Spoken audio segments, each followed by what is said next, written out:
जय हिंद सभी को।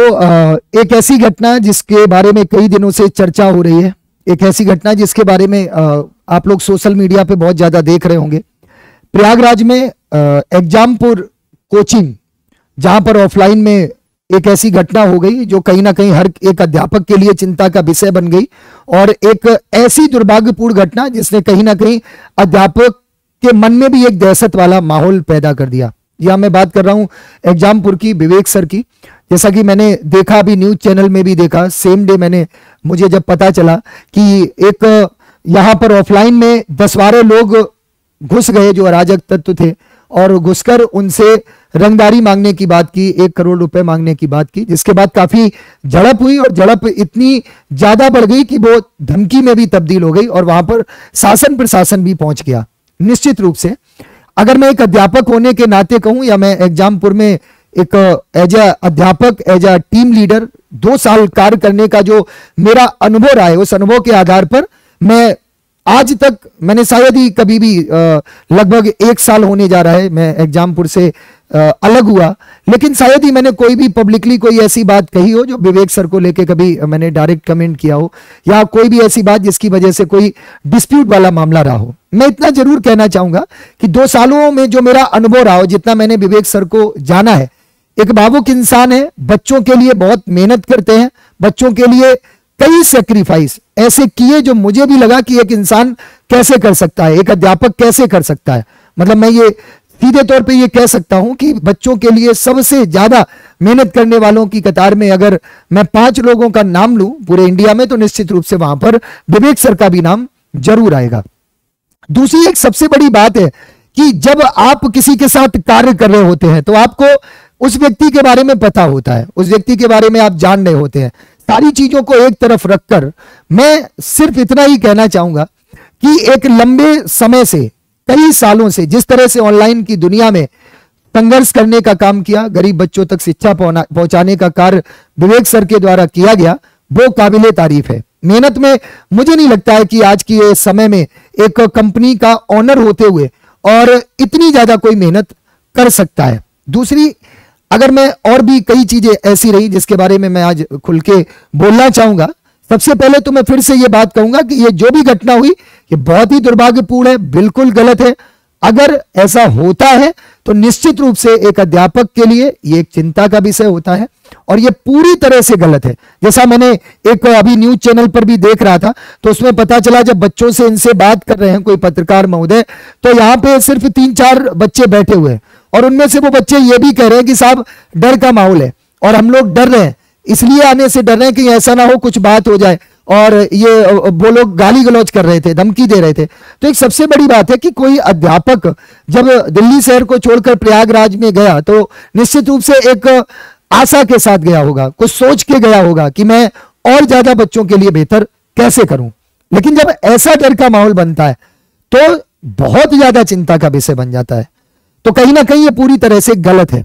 हालांकि मैं अगर बात करूं, कई बच्चों के कई बार प्रश्न आए कि सर आपने एग्जामपुर क्यों छोड़ा, क्या बात हुई, मैंने उस बारे में कभी भी चर्चा का विषय नहीं बनाया। मुझे नहीं लगता है कि मैं उस पर कोई बहुत ज्यादा डिस्कशन करता, और शायद ही मुझे किसी ने कभी यूट्यूब पर सुना हो कि मैं इस बारे में डिस्कशन कर रहा हूं, क्योंकि वो निर्णय ऐसे होते हैं जो व्यक्ति लेता है, और निर्णय लेने के साथ साथ कई चीजें ऐसी होती हैं जहां पर व्यक्ति आगे बढ़ता है। खैर मैं आज भी कहूंगा मुझे उस निर्णय पर कोई भी अफसोस नहीं है, मैंने जो भी निर्णय लिया वो बिल्कुल सही लिया।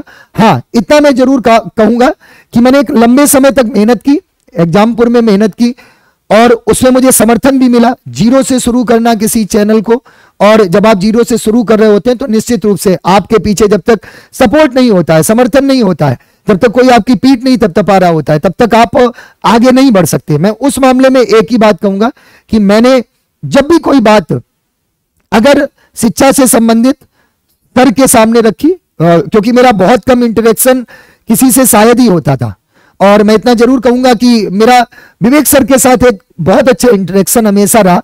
जब भी कोई उनसे बात हुई तो शायद मैंने हमेशा उनसे यही बात की, और उन्होंने भी मुझसे यही बात करी कि कैसे हम सत्यदेव और ज्यादा आगे बढ़ा सकते हैं, कैसे चीजों को और बेहतर कर सकते हैं, इस पे हमारे द्वारा क्या हो सकता है। और मैंने कोई भी निर्णय लिया हो, बड़े बड़े आंदोलन मैंने किए, होता है कि कभी कभी ऐसा भी हुआ कि मैंने बिना पूछे उस चीज को यूट्यूब पर कह दिया, और जब उन्हें पता चला तो बाद में उन्होंने उस चीज की पीठ थपथपाई। ना कभी ऐसा कहा कि आपने इतनी बड़ी बात कैसे बोल दी। कई ऐसे निर्णय रहे, यहां से लेकर पंजाब जाने तक की बात हो, कभी भी मैं गया तो उस चीज को लेकर भी कई सारी ऐसे निर्णय रहे जो मुझे लगा कि एक अध्यापक के तौर पर, एक टीम लीडर के तौर पर मैंने वहां पर पढ़ाने के मामले में, बच्चों को मेहनत करने के मामले में पूरी तरह से मुझे स्वतंत्रता मिली। और हाँ, मैंने उस स्वतंत्रता का हमेशा सही फायदा उठाया, और मैं भी उस चीज को महसूस कर पाया कि सच में एक बच्चों के लिए जब आप मेहनत कर रहे होते हो तो आपके पीछे जो बैकएंड पे लोग होते हैं उनमें कितना ज्यादा आपका समर्थन कर रहे होते हैं। और उस समर्थन की वजह से शायद मैं एक इतने लंबे समय तक कार्य कर पाया। मैंने बहुत करीब से संघर्ष को भी सर के देखा है, संघर्ष को करते हुए भी देखा है, सारी चीजें देखी है। मैं उसके बारे में फिर वही बात कहूंगा कि बच्चों के लिए मेहनत के मामले में उनका कोई भी तोड़ नहीं है। अब बात आती है कि मैंने बताया कि 5 सितंबर को मेरी सर से मुलाकात भी हुई, दिल्ली में मुलाकात हुई, सर से बहुत अच्छी बातचीत हुई। कई बार बच्चों के मन में आता है, कई बार बच्चे आज भी पूछते हैं कि सर क्या आपकी सर से बात होती है, क्या आप सर से बात करते हैं। तो मैं आपको एक दो चीजें जरूर बताना चाहूंगा कि मेरा जो इंटरेक्शन रहा एग्जामपुर में 2 व्यक्तियों से विशेष रहा, बल्कि मैं कहूंगा 3 व्यक्तियों से विशेष रहा। और उनमें से जो मैनेजमेंट में अगर मैं 2 व्यक्तियों की बात करूं तो विवेक सर और उनके भाई सोनू सर से बहुत अच्छा इंटरेक्शन रहा। आज भी हमारी बातचीत होती रहती है। जब ये घटना हुई तो उस दिन मैं दिल्ली वाले ऑफिस में सोनू सर से मिला भी, बहुत ज्यादा चिंतित थे, मुझे भी बड़ा खराब लगा कि यार ऐसा कैसे हो सकता है, कोई व्यक्ति दिल्ली छोड़कर अगर प्रयागराज गया है तो कुछ उम्मीदों के साथ गया है। तो ये जो भी घटना रही, मैं इतना ही कहूंगा बहुत गलत हुई, और इस पर शासन प्रशासन संज्ञान ले रहा है। और मुझे पूरा विश्वास है कि जिस तरह से योगी जी का कानून को लेकर, कानूनी व्यवस्था को लेकर जिस तरह से बहुत स्ट्रिक्ट माहौल रहता है, बहुत स्ट्रिक्ट रूल्स रहते हैं, तो उन नियमों को यहां पर भी देखने को मिलेगा। आशा करता हूं बहुत जल्दी इस पर उन दोषियों के प्रति कार्रवाई होगी। और सबसे बड़ी बात, जो बच्चों के मन में डर का माहौल है, मैं इतना ही कहूंगा कि एक अध्यापक के तौर पर अगर कोई अध्यापक एक बच्चे का भला भी कर रहा है, और अगर उस भले करने के रास्ते में अगर कोई बाधा बनती है और वो बाधा गैर कानूनी होती है, तो ये पूरी तरह से सरकार और प्रशासन की जिम्मेदारी है कि उस बाधा को खत्म किया जाए। क्योंकि अध्यापक वो होता है जो संघर्ष कर रहा होता है, बच्चों के लिए संघर्ष कर रहा होता है। मुझे नहीं लगता मैं ऐसा पहली बार सुन रहा हूं मेरे इतिहास में कि कोई राजधानी को छोड़कर प्रयागराज में जा रहा है। तो निश्चित रूप से कई मानक उन्होंने सुनिश्चित किए होंगे, कई, चाहे वो सुरक्षा की दृष्टि से हो, चाहे वो अन्य दृष्टि से हो। तो मैं बस इतना ही कहूंगा कि ये जो घटना हुई वो पूरी तरह से गलत है। इस घटना की मैं पूरी तरह से निंदा करता हूं, और इस घटना को लेकर मैं विवेक सर के साथ हूं, मैं एग्जामपुर के साथ हूं, और मैं बच्चों से भी अनुरोध करूंगा, बच्चों से भी कहूंगा कि मुझे नहीं लगता आपको डर का माहौल अपने अंदर क्रिएट करने की जरूरत है। आप लोग पढ़ने वाले हैं, निश्चित रूप से अध्यापक की सारी सिंपैथी आपके साथ होती है। उस सहानुभूति को आप लोग बेफिक्र रहिए, निश्चिंत रहिए। जो अध्यापक इतना बड़ा सेक्रीफाइस करता है आप लोगों के लिए, इतने लंबे समय से संघर्ष कर रहा है, तो मुझे नहीं लगता आपके साथ कभी भी कोई ऐसी तकलीफ आने देगा जिसमें कि आपका नुकसान हो। तो मैं फिर से हाथ जोड़कर निवेदन करता हूं उन सभी सरकार के नुमाइंदों से, शासन प्रशासन से, कि इस डर को खत्म करना बहुत जरूरी है।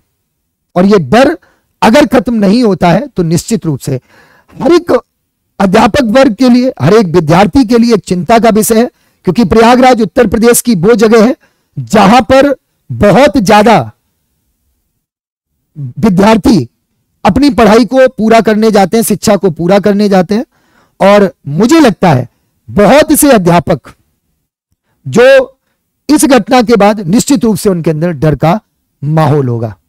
तो मैं बस इतना ही कहना चाहूंगा कि इस समय पर आप लोग भी सर के साथ खड़े रहिए, और सर के साथ मेरी पूरी सहानुभूति है, जिस स्तर पर मैं सहानुभूति दिखा सकता हूं एक अध्यापक के तौर पर। एक लंबे समय तक उस एग्जामपुर की टीम में कार्य करने के तौर पर, एक जिम्मेदार अध्यापक, एक जिम्मेदार टीम लीडर के तौर पर कार्य करने की दृष्टि से, और काफी अच्छा समय रहा मेरा।